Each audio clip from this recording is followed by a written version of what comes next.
So, sure to be a very long video, I'm certain.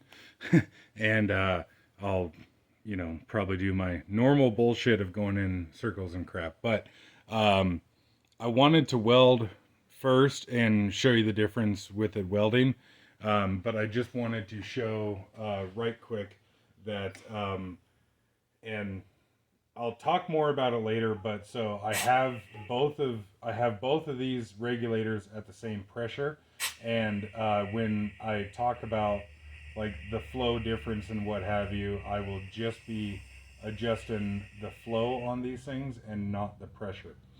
Um, and So yeah, I'll only be adjusting the flow, and I'll tell you the flow on each of these as we're welding with it, and then come back and explain more about this shit later.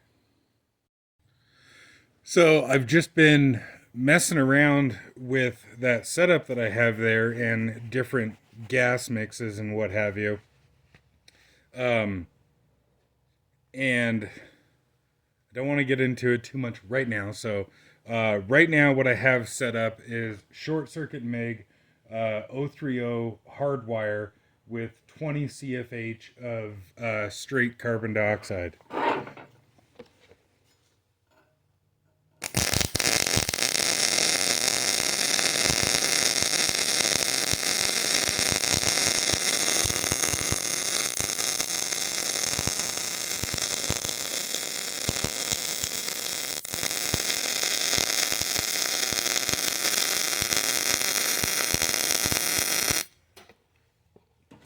And no, I am not the world's greatest welder by any stretch of the fucking imagination. Just farting around with shit, trying different stuff, and seeing how crap works. But so that was straight carbon dioxide, 20 CFH. I'll fuck around with the flow meters here, and we'll try. Uh, yeah. So all of these, I will be 20 CFH total, but right now I am 15 CFH carbon dioxide and 5 CFH straight argon. And I turned the voltage down on the welder just a touch because with the addition of argon, it needs a little bit less voltage.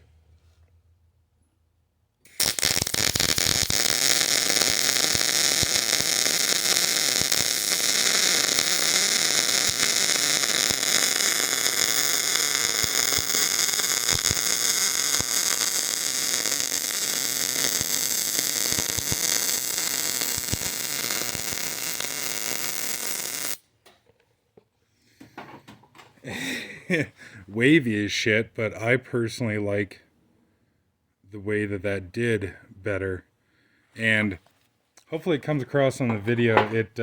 It sounds like crisper, I guess you would say, and it just seems to wet in a little better and whatnot. And so now I'm set to 10 CFH carbon dioxide, 10 CFH argon, and I left the voltage alone from this last one here.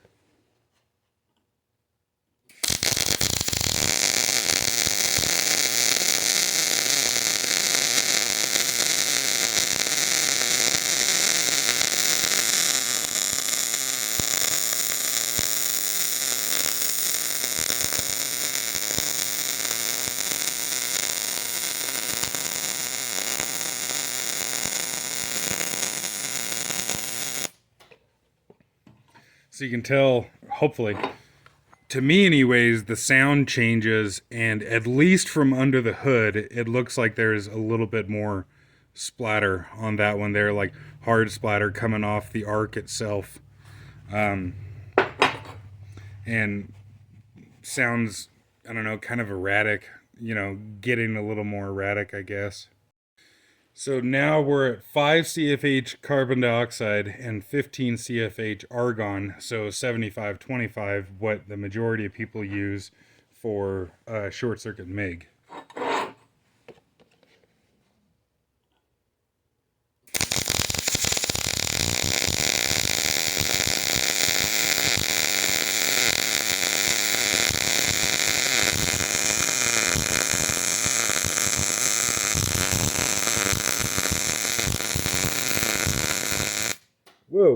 Holy shit, I'm going way off course there. I'm going to turn the voltage down a little bit.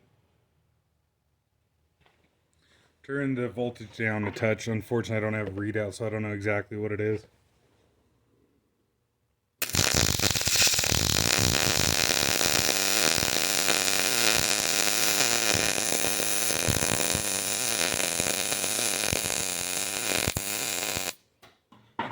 I got my face pretty far away from it, and my hood's pretty dark, so I think that's why I'm going off course there. But, you know, it's definitely not bad. Well, okay, it's wonky and crooked, but it's not what I would describe as a bad weld necessarily.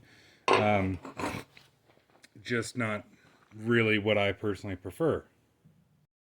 Okay, so that one there, the last one that I did, was 75-25 off of my 2 cylinders mixed together. Now what I've done is gone to a like dedicated cylinder of 75-25, like 75-25 from the weld supply shop, and 20 CFH from the 75-25 cylinder. 20 CFH from the dedicated pre-mixed, I guess that's what I should have said, pre-mixed 75-25.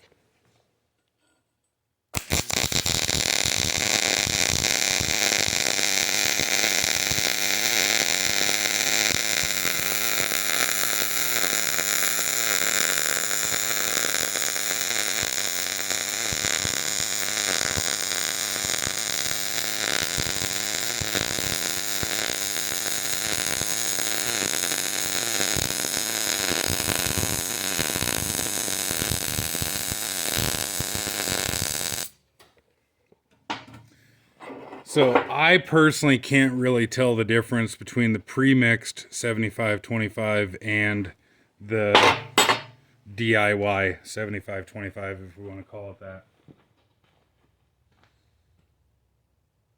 So now I'm switched back to the pair of cylinders, and just for shits and giggles, I got 20 CFH of straight argon, no CO2 whatsoever, 100% argon.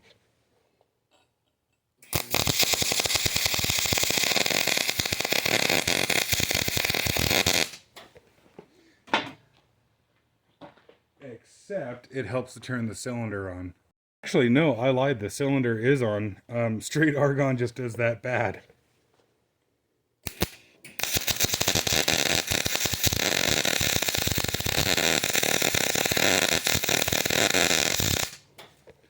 Wow.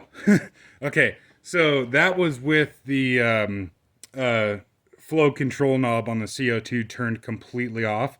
Now I'm just going to barely float the ball on the CO2. So argon is reading 20 CFH. CO2 is reading under 5. It's essentially the lowest setting that I can go on the CO2, where it just barely floats the ball.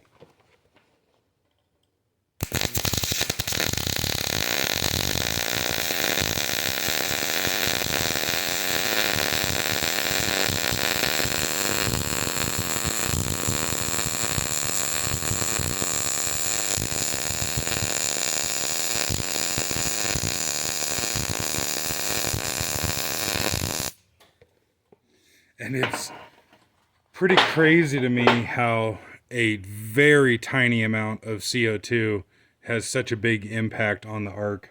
And so obviously this is not a very precise setup that I have here, but near as I can tell, that's like ish 2 CFH of carbon dioxide to 20 of argon. So that's like a ish C10 blend, something like that. So now I'm switched back to C75. So 15 CFH of carbon dioxide and 5 of argon. And I turned the voltage back up because of the higher concentration of CO2.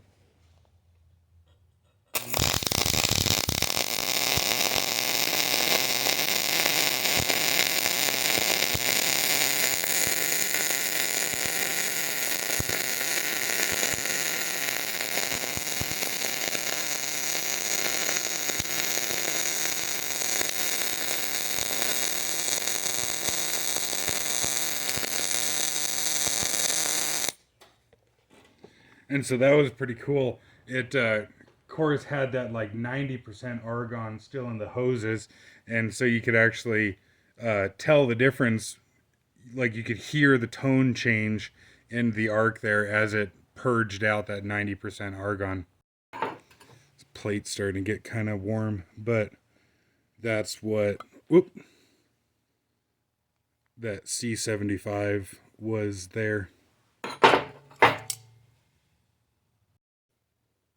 And so now I got the welder shut off and I'm just going to talk about it. So this obviously isn't a huge, drastic night and day difference other than the straight argon. That obviously is total dog shit. But so this one on top here is the straight CO2, 75% CO2, 50% CO2, 25% CO2, 25% CO2, 100% argon, and this is the like 90% argon, something about here, and then the 75% CO2 here. And of course, you know, none of this is very super scientific, precise, nothing like that. And like, say this weld here looks better than this one, which could be, for one, the plate having more heat in it, but also me just, you know, I adjusted the hood and that kind of stuff and, you know, figured out how to weld again or whatever the case is. But hopefully this at least kind of gives a good representation of how the different mixtures of gas seem to do with this. And, you know, of course, too, this is only with carbon dioxide and argon. If you wanted to get really fancy with it, you could put in a little bit of oxygen and see how that changes things. But personally, for me, I'm more a fan of the way it welds with the 75% carbon dioxide. Of course, it's, you know, probably, especially nowadays, the vast majority of MIG welding is done with 75% argon. And on one hand, there's not necessarily anything wrong with it. And, you know, there have been lots and lots and lots of things that have been built and done with 100% carbon dioxide. And again, there's not necessarily anything wrong with that. Both of the gases have their own advantages and trade-offs and what have you. Like I said, I'm just playing around with this and seeing what I like personally. And maybe it's the way that I'm setting the machine. Maybe it's the wire that I'm using. You know, there's, of course, 1,001 different variables here. The wire that I have in it right now, I'll show you in a second, is just some Chinese kind of crappy wire. I originally didn't think that there was going to be that much difference in solid wire, you know, because it's like, well, it's just a, you know, piece of steel. Like, how much different can it really be? But there actually is a pretty big difference in the different types of solid wire versus something like flux core or whatever. Like, what I'm saying is I can imagine there being much more drastic differences in flux core wire because there's so many different components to the wire than there being drastic differences in the solid wire. But come to find out, solid wire is just as variable as really anything else.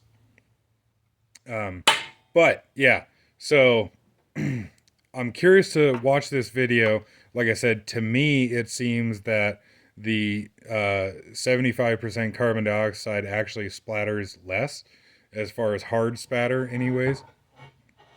And it looks like the worst one here was the straight argon, but you like hear a lot of wives' tales and shit about a lot of different things, but one thing that I hear everybody saying about carbon dioxide is, oh, it's so much more splatter and blah blah blah, and it's just not been my experience. What I do notice with carbon dioxide, whether it be straight carbon dioxide or this C75 deal here, is that you get more buildup in the nozzle. But what I find interesting about it is that it seems to, it's a much lighter spatter. So there's more of it, but it more easily comes off of the nozzle.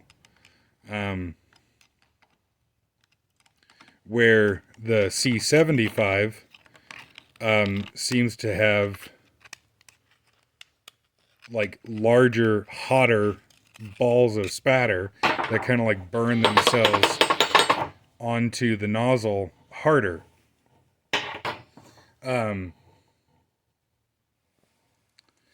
And the bit that I've been fucking around with this, the 100% carbon dioxide seems to be very raspy, I would call it. It's kind of like, you know, unstable and finicky, and it sounds weird, but it seems that my experience has been that 100% carbon dioxide is much more sensitive to disturbances, if you will. The machine has to be set more precisely. The ground is more finicky. The ground like has to be cleaner. The contact tip wear seems to be the amount of contact tip wear seems to make a greater difference on the weld with 100% CO2 than if you put a little bit of argon in it.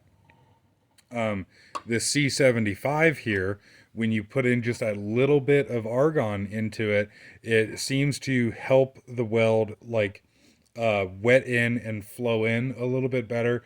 It kind of stabilizes things, it seems, and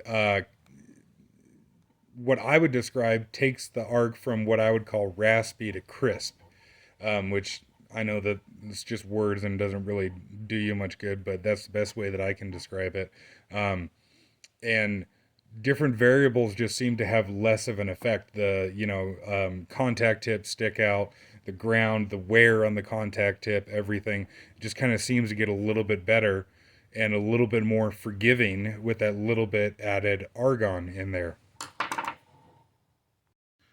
And so the wire that's currently in the welder is this stuff here, which doesn't say on the spool, but the box did say made in China. It's just random wire from the local welding supply that I just bought just to try it out and try different stuff and fart around with things and see what works.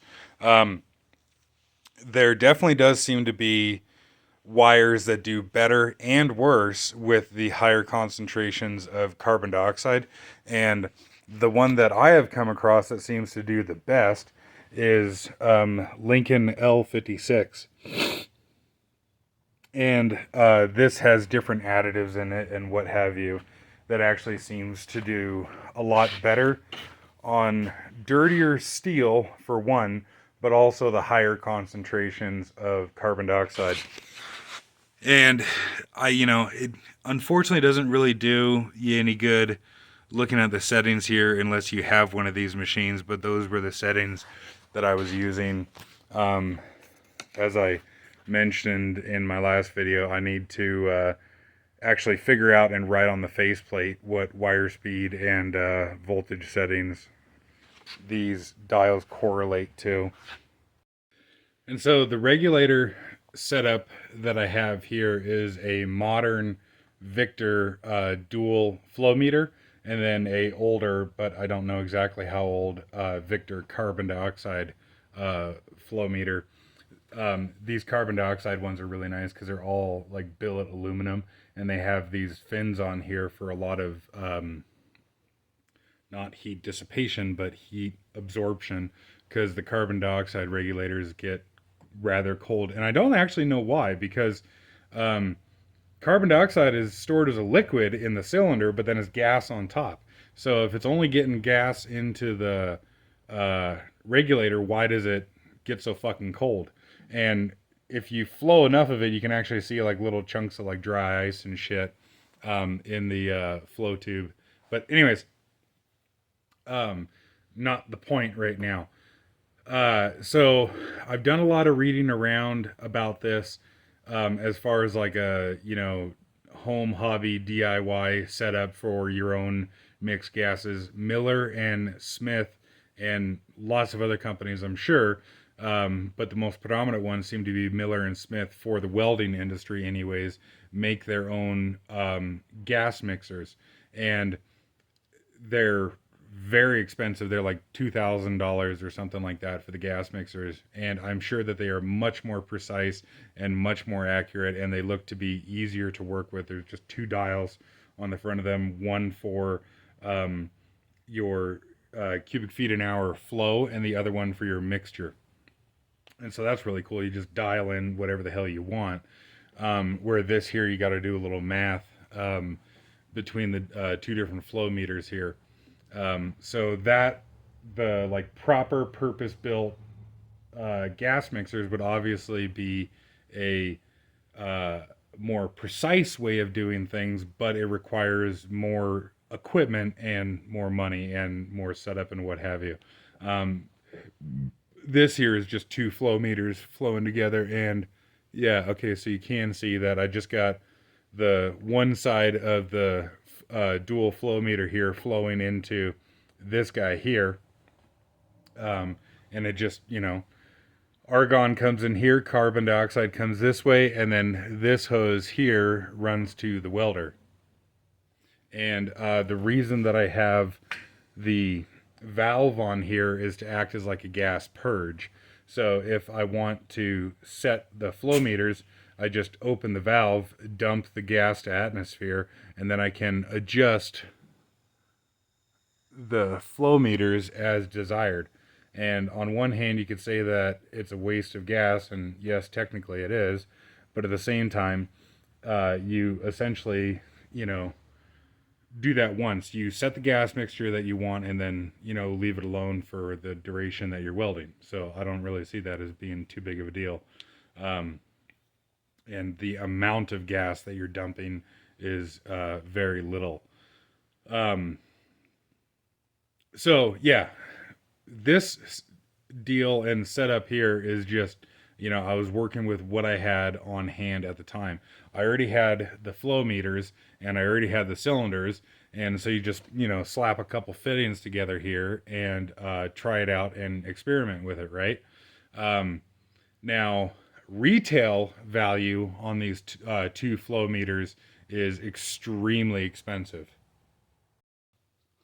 I actually had to go back and look in my like eBay history to see how much I paid for this one here. Um, and yeah, so retail value on these two is very expensive. This carbon dioxide one is $500-ish if you go down to your local welding supply and buy it. This one here, I would imagine maybe in the $300-400 range, something like that. So, call it $1,000 between the two of them. I had to go back and look on my eBay history, but I paid $120 for this one, brand new in the box. And this one I actually bought for $16, like 1/6. For some reason, somebody posted it on eBay for that price, and I was not sorry to get it for that price. And then, of course, I got, money and fittings, and like I added this pressure gauge to it and what have you. But still, I'm very easily under $200 for both of those and the valves and the fittings and what have you. Which I don't think is a bad deal at all. But okay, yeah. So I was doing some reading around and what have you on forums and whatnot, and some people were saying, if you're not going to get the proper purpose-made gas mixers, don't bother doing it because it's not going to work very well. Yada yada yada. That has not been my experience. Other people were saying that you have to use the same make and model of flow meters so that the pressure is the same. Well, that's also not true either, because this gauge here is actually hooked up on the delivery pressure of this regulator.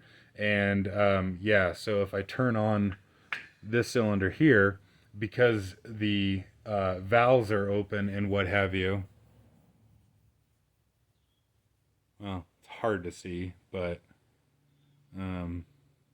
okay, so I only have this cylinder turned on at the moment. You can see the carbon dioxide cylinder is turned off, and yet the delivery pressure is registering over here on the carbon dioxide one, because the gas is coming out, flowing through, up and in, and reading on this gauge. And so if I use this valve here to like cycle the pressure, you can see we're like 22, something like that. And then now I have the argon 1 turned off and the pressure bled off. So zero pressure. And then if I turn the CO2 cylinder on, you can see we're at about 22. Now this argon regulator here, I cannot easily adjust the delivery pressure on this regulator. This one does not have a exposed adjustment screw. The pressure regulating spring is inside of this little housing here, and it's just shimmed or whatever from the factory, and so the pressure is set and fixed on that and not easily adjustable. The carbon dioxide one here, it originally came with just like a grub screw on the end and a little cap. So grub screw like so, and then a cap on the end of it.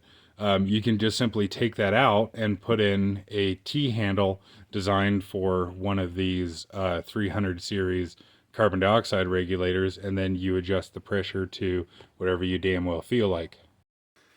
The pressure on carbon dioxide cylinders seems to be like an industry standard, that it is set to 80 psi on carbon dioxide regulators. I would imagine the reason for that is because typically with typically when carbon dioxide is used in industry, it is more common to see long hose runs used with it, and also very high flow rates. Most of the carbon dioxide, the dedicated carbon dioxide regulators out there, the flow meters don't actually start until like 30 CFH, and then they go up to like 140 or whatever for carbon dioxide. This one, the way that I purchased it, it actually already had a low flow flow tube inside of there, and I don't know for certain, but the near as I can tell, messing around with the different Victor regulators that I have, I can't speak to the others, but near as I can tell, messing around with the different Victor regulators that I have, is that all these flow tubes actually interchange between the different types and models and styles of flow meters. So if you had one of these that had a very high delineation, I guess, calibration, whatever flow tube, I would imagine that it would be no worries for you to change it to a lower flow one. I don't know if the little float balls that are in here are all the same diameter, but you know, pair of dial calipers could answer that for you pretty quick. But yeah, so for me, this setup here works out quite well because I got a low flow carbon dioxide regulator, and essentially all of these argon regulators are low flow anyways. And so this works out pretty cool for me. You know, I already had the cart, which I guess I should show that.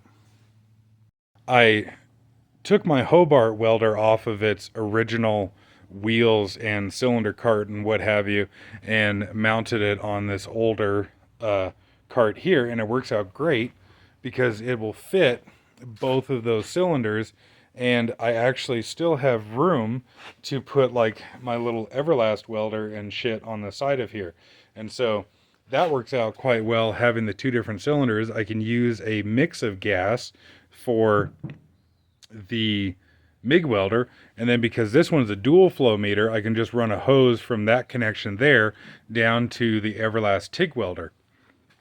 And earlier in the video, when I was saying I had a cylinder of pre-mixed 75-25, this here is what I was talking about. And this, of course, is a different style of argon flow meter. These also come with These also come with, from the factory, the preset grub screw and the little acorn nut over it. But this, I believe this is a HSR series regulator, if I'm not mistaken. These are parts compatible with the Victor 250 series pressure regulators. So you can just simply take the grub screw and acorn nut off and put a T-handle in off of a 250 series, and away you go. Now you can adjust it to your heart's desire. So, where I was going with that before I got wildly sidetracked is reading around on forums. Some people were saying that you should have identical make and model of flow meters, so that the pressure is the same. Well, that doesn't really work, because in the case of like these ones here, where it's not an infinite adjustment screw in the end of it that is, shimmed, or the strength of the spring could be different between the two of them, the pressures could actually be different. And unless you had delivery pressure gauges on it, you don't actually know if the pressure is different or not. How much of a difference that really makes, I don't know. I haven't fucked around with changing the pressure very much on this. Also, the other thing too is I've got another video of it. Just search like the difference between single stage and two stage regulators. I have another video on it. Single stage regulators will drastically change their delivery pressure based on what tank pressure is. And in the case of the Victors anyways, because we've actually got some other brand oxyacetylene regulators out here that don't do it. But anyways, with Victor regulators, as the on a single stage regulator, Victor regulator, as the tank pressure depletes, the delivery pressure will increase. So let's say you go out and you buy, two identical make and model single stage regulators, and you're doing the setup here, but you have, 2000 psi in one tank and 50 psi in the other tank. Well, your delivery pressures are going to be the same, even if the delivery pressures would be identical with equal tank pressures, if that at all makes sense. So I don't think it's important or necessary to have the same make and model flow meters, so long as they are both set to the same pressure.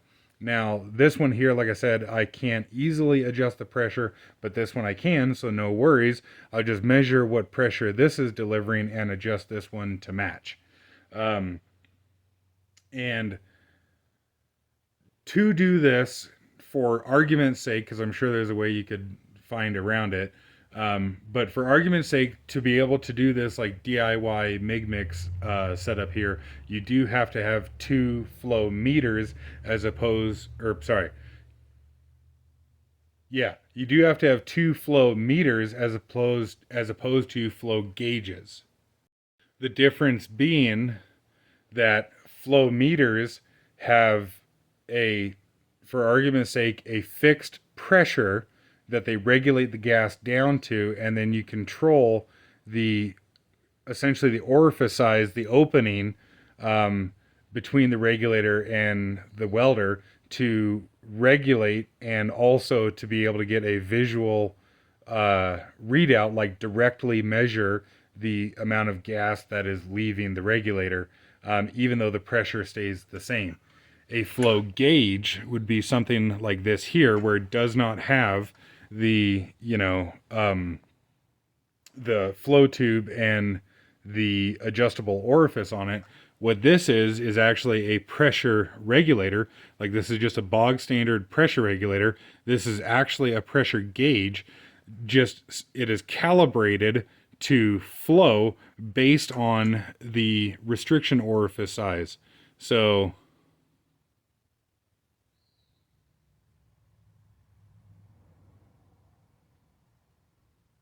well, just take my word for it. Inside of this fitting here, even though it's hard to see, there's a tiny little drilling in there that is a specific size.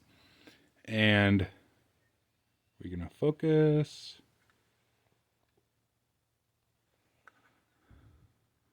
if we look on the front of the gauge, it says 0.032 orifice.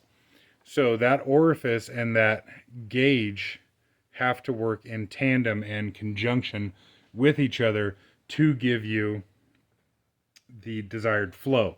The problem with this is that if you were to have two flow gauges on here and you turned up the dial to where you read, 10 CFH on one and 30 CFH on the other, then the pressures would be different between the two of them, and the one gas could essentially overpower the other and like put more of one gas than the other into the hose while the welder was at rest and it wasn't actively flowing gas. If you were actively flowing gas, it would probably do all right. But then when you let go of the trigger, the one gas would overpressure the other in the gas hose setup. Hopefully that makes sense. Flow gauges definitely have their place though, because they can be used in any orientation. They don't have to be mounted vertically like these things. Like you can imagine if this was turned upside down, granted, you could still control the amount of gas flow, but the ball, if this was inverted, the ball would just fall to the top and you wouldn't be able to read how much gas you were flowing. Also, the nice thing about a flow meter like this one here is I can see, okay, right now I am flowing, 20 CFH. If something were to happen, a hose gets pinched off or something like that, oh, the ball disappeared. I know that I have a restriction in the system and something got fucked up. On the flow gauges, it doesn't work like that. If you were to pinch off a hose or whatever, the needle would essentially stay in the same spot and it would be harder to diagnose a problem. But yeah, so my solution to the different pressures on the different regulators is just simply get a regulator that you can adjust the pressure and make sure that both of them are at the same pressure. Like I said, I don't know how much of a difference it really makes. And because I'm not I'm not depleting a argon cylinder all in one shot. It'll take me months to go through an argon cylinder. It's not that big of a deal to, every now and again just check the pressures. And of course, I have the gauge on the front of there. I can just simply look at it and see that the pressures on the two are similar. And as the cylinder starts to deplete and increase the pressure of this regulator here, I can just simply turn the dial on this one here to match the CO2 to it.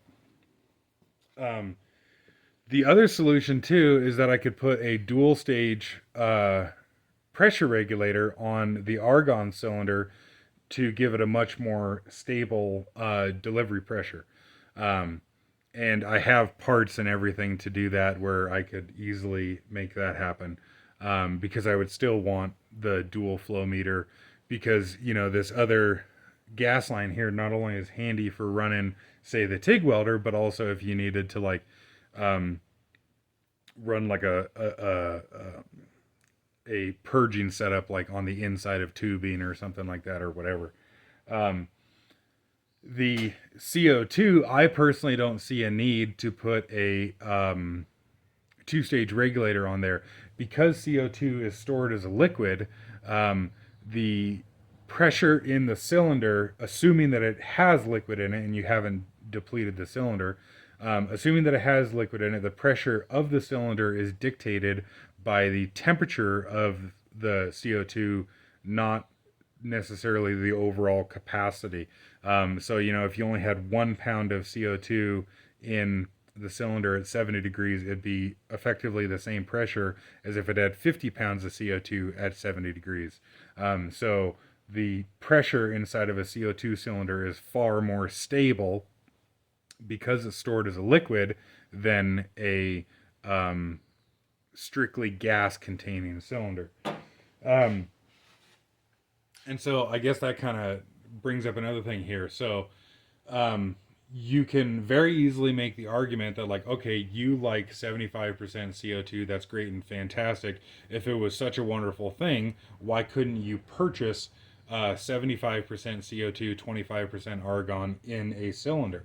Well, I don't know for sure, and this is more of a question than anything, but I would imagine the reason that you cannot find a richer mixture of CO2 than 25% in the 75-25 cylinders is that any higher concentrations of carbon dioxide, that the two gases would settle and separate.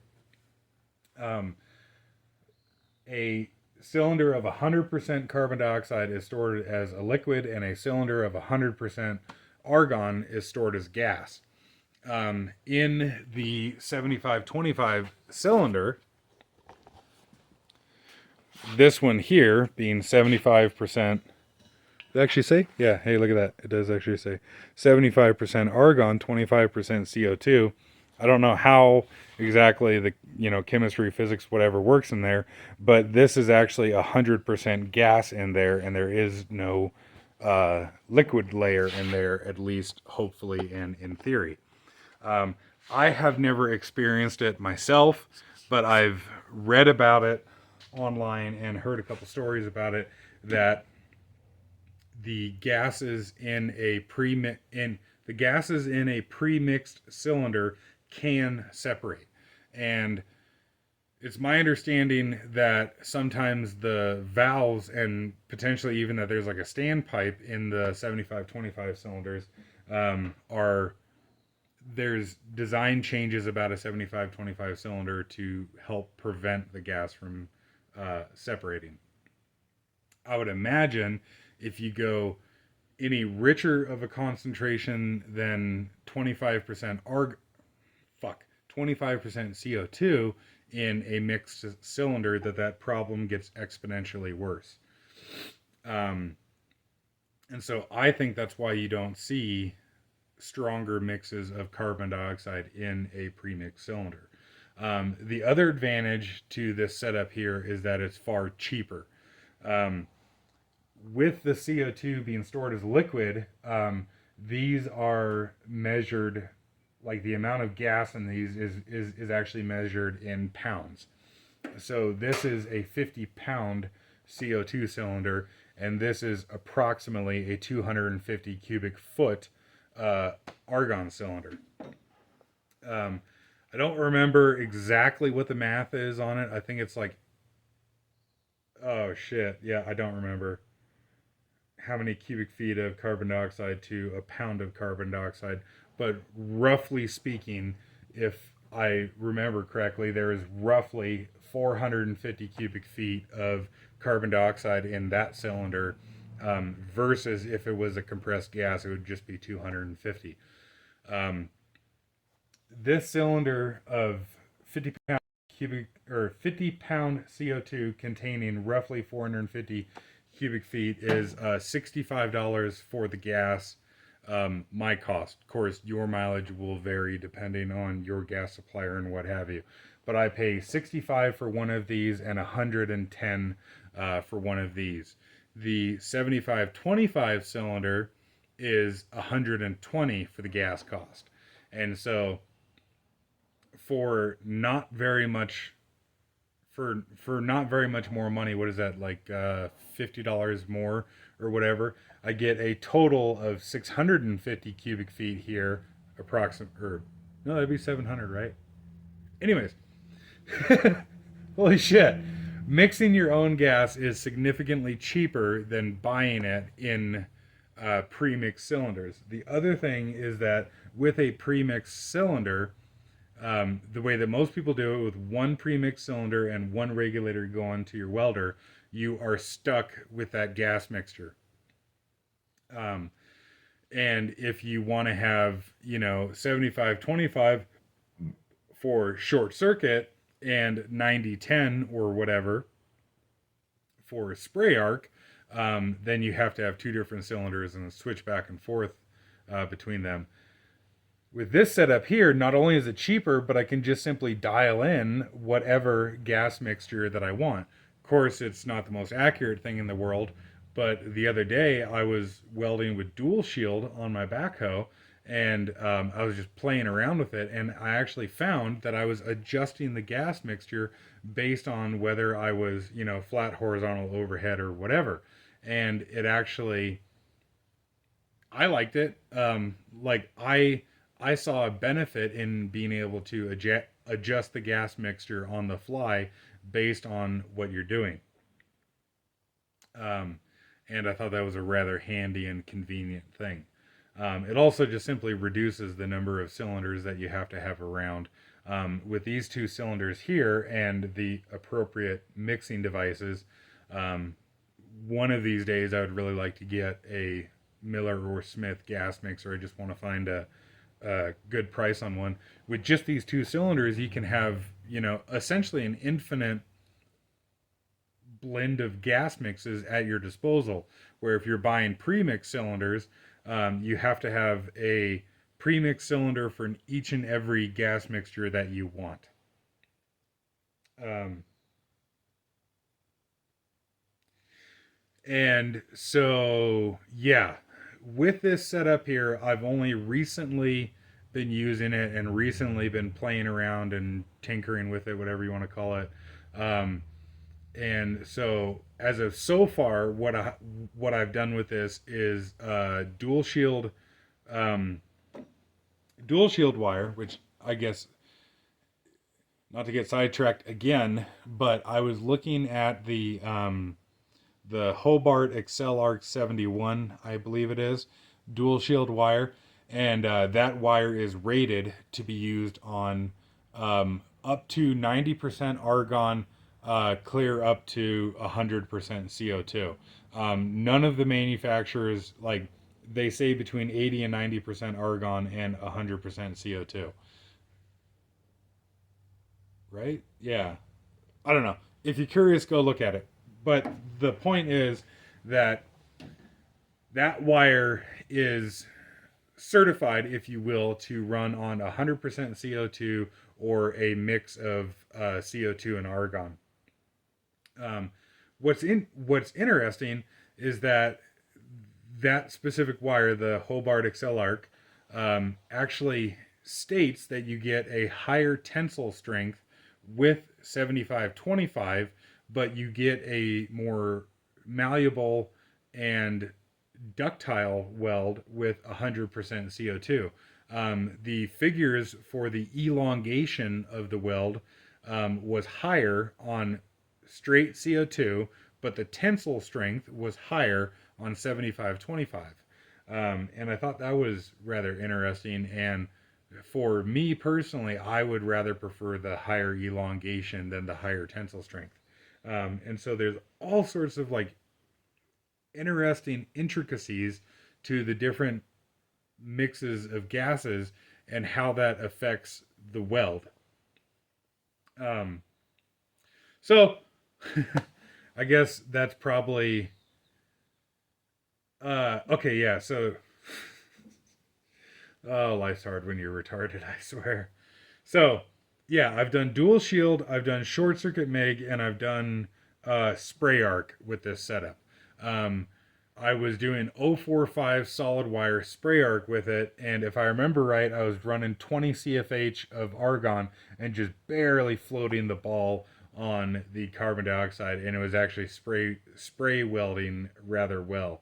Um, that was that was just a short little experiment. It would be interesting to actually have a job where you were doing, um, many uh, uh, welds of spray arc and get more time and experience with it and see how this DIY setup does with spray arc. Um, but in just a little bit that I've been fucking around with it, this is pretty cool. I like it. Um, and my question is, has anybody done something like this that they can offer experience and insight on?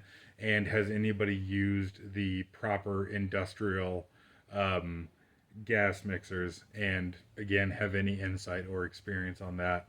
Um, there's only very few videos out there of people doing this kind of deal. If you type into YouTube DIY MIG mix, there's a guy, presumably from the UK somewhere, um, which hopefully doesn't see this and get pissed off because I, got it wrong or whatever, and he's actually from elsewhere. Anyways, there's a guy on YouTube that if you just type in DIY MIG mix, it comes right up. It's like the first video that comes up. He's got a smaller welder and smaller gas cylinders, and he actually calls the CO2 pub gas, which I think is kind of funny. But he talks a little bit about it, but doesn't quite go into full nerdgasm detail about it like I typically like to do. Also, it sounded like the impression that I got was he ran the majority of argon and just a little bit of CO2, where I actually like it the other way around. And uh, but nevertheless, it's very interesting to see that somebody else is doing this and posting about it on YouTube. Because, like I said, I didn't find the different forums to be very helpful on this topic. But I guess that's long enough of me talking and rambling on. Like I said, if you have any insight, any experience, any advice, questions, comments, bitches, moans, complaints about this, let me know. I'd be happy to hear what people say about this.